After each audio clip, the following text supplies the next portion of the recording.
ফুলকপি। আমি vitamin C সমৃদ্ধ, হজম শক্তি বাড়াই।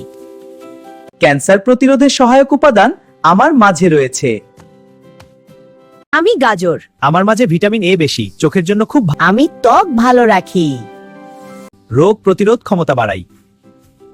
আমি টমেটো লাইকোপিন সমৃদ্ধ, হৃদরোগের ঝুঁকি কমাতে সাহায্য করি। এবং আমি ত্বক উজ্জ্বল রাখি, রক্তচাপ নিয়ন্ত্রণে সহযোগিতা করি।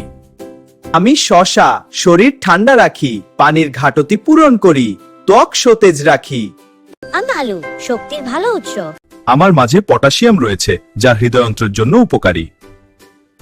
আমি সহজে হজম করি। আমি মটরশুঁটি। আমি প্রোটিন সমৃদ্ধ, শিশুদের বৃদ্ধি ও বিকাশে সহযোগিতা করি, শক্তি যোগাই। চেষ্টা করুন প্রতিদিনের খাদ্য তালিকায় বিভিন্ন ধরনের সবজি রাখতে, কারণ বিভিন্ন ধরনের সবজিতে বিভিন্ন পুষ্টি উপাদান থাকে।